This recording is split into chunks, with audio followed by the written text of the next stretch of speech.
Hey everyone, कैसे हैं आप सब। आई होप आप सभी अच्छे होंगे। तो फ्रेंड्स, आज है गणगौर और मैंने तैयारी कुछ कर ली है। मैं नहा के आई हूँ और मैंने साड़ी पहन ली है, तो अभी मैं कुछ चेहरे पे लगा लेती हूँ और हल्का मतलब बिंदी सिंदूर वगैरह सब लगा लिया है, क्योंकि मैं टेरेस पे गई थी कपड़े डालने के लिए। अब आके तैयार हो जाती हूँ। उसके बाद फिर पूजा की तैयारी करेंगे और पूजा करेंगे। तो ब्लॉग में बने रहिए। चैनल पर नए हैं, चैनल को सब्सक्राइब कर लीजिए और बेल आइकन को प्रेस नहीं किया तो बेल आइकन को प्रेस कर दीजिए।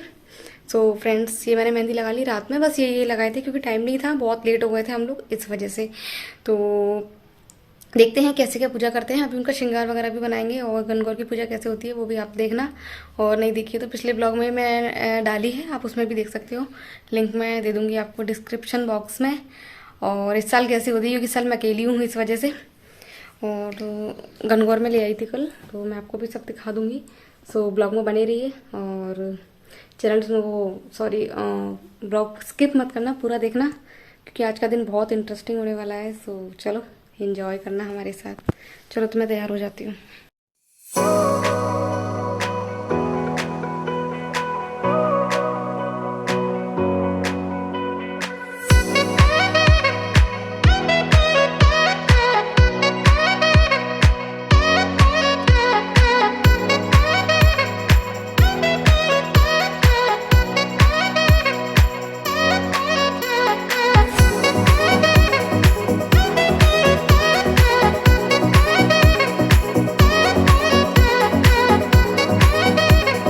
हो गया मेरा।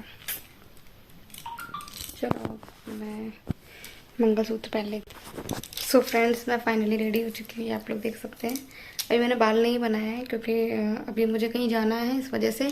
तो मैंने ऐसे ओपन कर लिया क्योंकि सर पे पल्ला तो लेना ही पड़ेगा, पूजा करनी है इस वजह से। तो ये मैं रेडी हो चुकी हूँ। आप लोग कैसी लग रही है कमेंट में बताना। भिंडी छोटी लग रही है, चलो कोई बात नहीं, चेंज करके देखती हूँ अभी, आप लोग बताना फिर। आई थिंक तो ये साइज़ ठीक है ना। चलो फाइनल हो गया। सो फ्रेंड्स, अब मैं आ चुकी हूँ किचन में और अब करते हैं प्रिपरेशन कर लेते हैं। और सबसे पहले लगाऊंगी मैं श्रृंगार के लिए आटा लगा लेते हैं। तो फ्रेंड्स, मैं किचन में आ चुकी हूँ रेडी होने के बाद, क्योंकि बहुत सारी तैयारी करनी पड़ती है। कुछ मैंने पहले कर ली है और वो जो माता जी का मतलब गणगौर माता का जो श्रृंगार होता है ना, वो आटे से बनता है। तो मैं वो आटा ही लगा रही हूँ और कोई भी नहीं था, मैं अकेली थी। जो कुछ प्रिपरेशन थी ना वो मैंने अकेली की है। और बहुत कुछ काम करना पड़ता है, आप लोगों को पता ही है, पर ठीक है, मैनेज किया मैंने जैसे भी होता है। यहाँ पे देख सकते हैं, ये मैंने फ्रूट्स ले लिए हैं और ये दूबा का ऐसे बनाया है, इससे मैं पूजा करूँगी। और ये 2 पत्ते हैं और ये ले लिया मैंने। अभी ये फूल माला खोलूँगी। ये 5 तरह के फ्रूट्स हो गए हैं। ये हमारा श्रृंगार रेडी हो रहा है, ये देख सकते हैं, अभी प्रोसेस चल रही है। तो चलो चलते हैं आगे और क्या करते हैं, आप लोग बने रहिए ब्लॉग में। और अगर अच्छा लगे ना तो कमेंट में जरूर बताना, क्योंकि ये श्रृंगार बनाया गया है मेरी दीदी के द्वारा।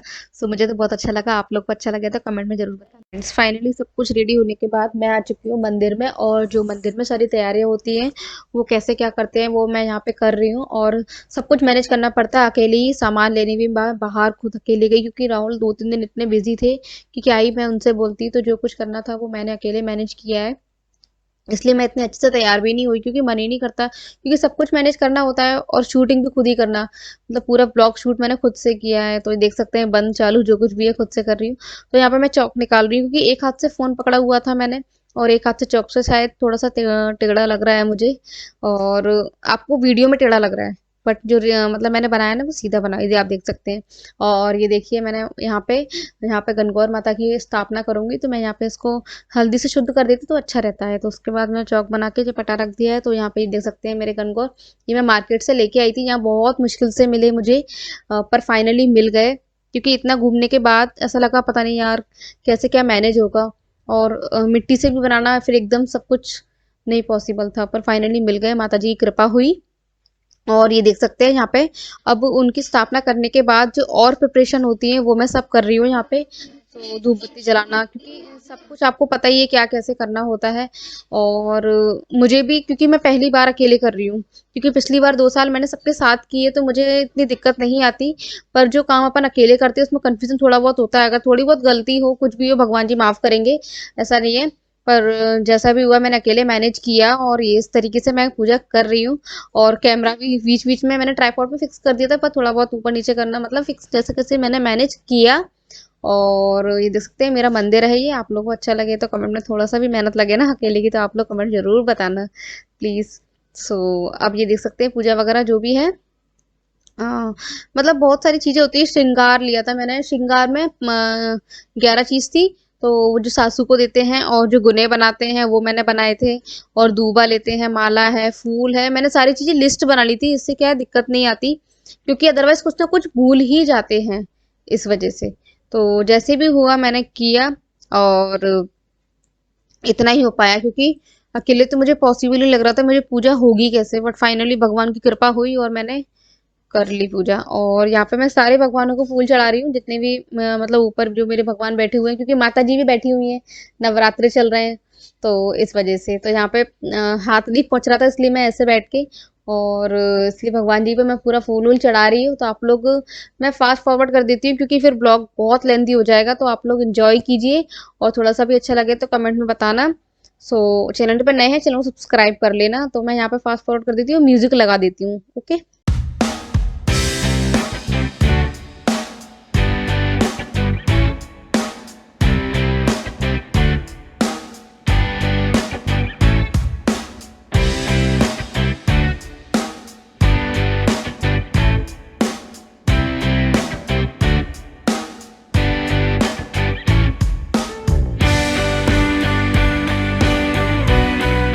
को एक गाय मिली जो बहुत ही तड़प रही थी क्योंकि उसको बच्चा होने वाला था। माता पार्वती को उसे देखकर बहुत घबराहट हुई। उन्होंने उस गाय की पीड़ा को देखकर भगवान शिव से कहा, आप तो मेरी गांठ बांध दो, मैं ऐसा दुख नहीं देख सकती। तब भगवान शिव ने कहा, मेरे हाथों से बंधी हुई गांठ कभी नहीं खुलेगी। अब तो पृथ्वी पर बहुत कुछ देखना है।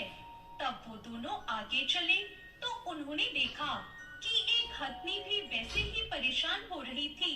वहां से थोड़ी और आगे बढ़ने पर उन्होंने देखा कि एक राजा का नगर था और वहां सभी उदास थे। जब माता पार्वती ने इसका कारण पता किया तो उन्हें पता चला कि रानी बहुत कष्ट में है, उन्हें बच्चा होने वाला है। इसलिए रानी की पीड़ा देखकर सब नगर में शांत और उदास हैं। तब माता पार्वती ने भगवान से कहा कि मैं गर्भवती होने का कष्ट नहीं सह सकती, इसलिए मेरी गांठ लगा दो। भगवान शिव ने कहा, देखो, अगर मैंने गांठ लगा दी तो फिर ये नहीं खुल सकती।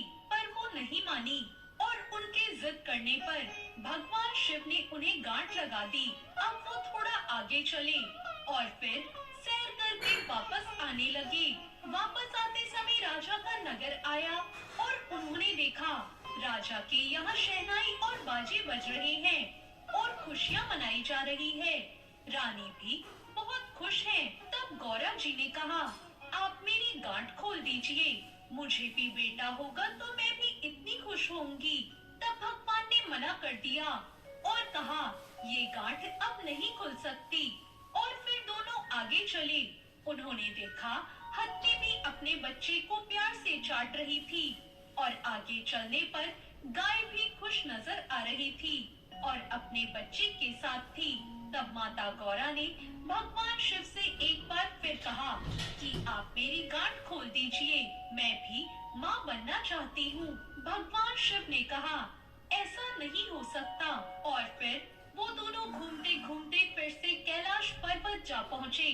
कुछ दिन बाद गौरा जी ने अपने शरीर पर उपटन लगाया और उससे एक पिंड बनाया और उसमें प्राण फूंक दिए। उस बालक को रखवाली के लिए खड़ा कर कर माता पार्वती स्नान करने चली गई। जब भगवान शिव आए तो उस बालक ने उन्हें अंदर नहीं जाने दिया। भगवान शिव ने पूछा, तू कौन है? उस बालक ने कहा, मैं पार्वती का पुत्र हूँ। भगवान शिव ने सोचा, ये पुत्र कहाँ से आया? और फिर उसके जिद करने पर त्रिशूल से उस बालक का गला काट दिया। माता पार्वती आई और बोली, भगवान, मेरे पुत्र को वापस जीवित करो।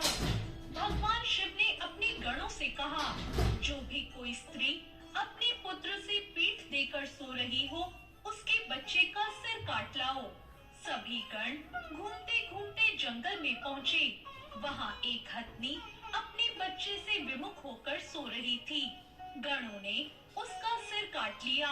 भगवान ने उसका सिर उस बालक के शरीर पर जोड़ दिया और अमृत का छींटा दिया और बोले, दुनिया में सबसे पहले गौरी पुत्र गणेश की पूजा होगी, बाद में दूसरे देवताओं की पूजा होगी। कुछ दिनों बाद गणगौर का दिन आया। औरतें माता गौरा की पूजा करने लगी और अपने सुहाग को अमर रखने के लिए व्रत करने लगी। तब उन्होंने सारा सुहाग पहले पहुंचने वाली औरतों को बांट दिया। तब भगवान ने कहा, तुम्हारी पूजा करने वाली ब्राह्मणी और बनियानी तो धीरे धीरे सच धज कर आ रही हैं और तुमने सारा सुहाग पहले ही बांट दिया। तब उनके आने पर गौरा जी ने नैनों से सुरमा निकाला, मांग से सिंदूर निकाला, टीकी में से रोली निकाली और चिटकी उंगली से अमर सुहाग होने का छींटा दे दिया और उन्हें भी अमर सुहाग बांट दिया। तो ये थी गणगौर की कहानी। हे भगवान, कहने वाले को, सुनने वाले को, ओंकार भरने वाले को, सभी को अमर सुहाग देना और सभी पे अपनी कृपा बनाए रखना। ये कहानी आपको कैसी लगी कमेंट करके जरूर बताएं।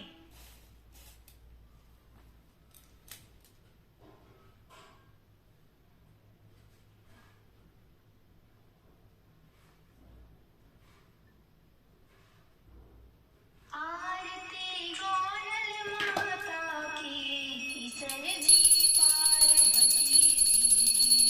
आरती गौरल माता की, सरजी पार्वती जी की। चैत महीना की तिजराई, लुगाया तैयारी तो की। सरजी गौरा दे आया, ढम ढम ढोल नगाड़ा बजे, आंगने खुशियाँ छाई है, माँ गौरा जी पधारी है। आरती गौरल माता की, सरजी पार्वती जी की।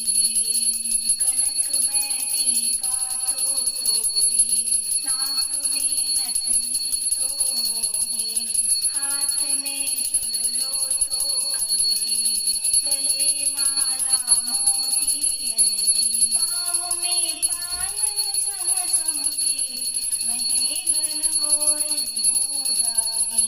आरती गौरल माता की, सरजी पार्वती जी की।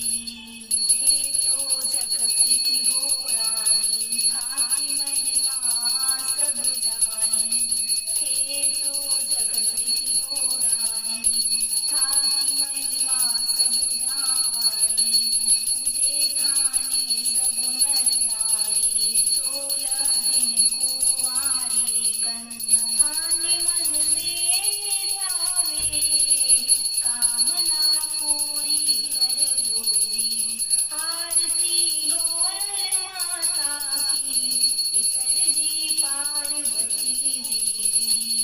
सज धज के सब जो आया, ज्वारने में सजाया, सुपारी पान तो चढ़ाया।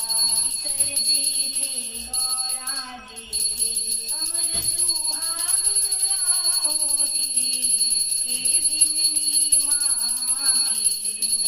आरती गौरल माता की, सरजी पार्वती जी की। आरती गौरल माता की, सरजी पार्वती जी की। बोलो गौरल माता की जय। सो फ्रेंड्स, मेरी पूजा हो चुकी है, आप लोग देख सकते हैं। और बहुत अच्छे से मेरी पूजा हो गई। मैंने यूट्यूब पे कहानी सुन ली, तो ये देख सकते हैं। अभी ये देखिए, इस तरीके से पूजा होती है, आप लोग देख सकते हैं। सो अब मैं चलती हूँ बाहर और थोड़ी सी पूजा और है, मैं वो और कर लेती हूँ।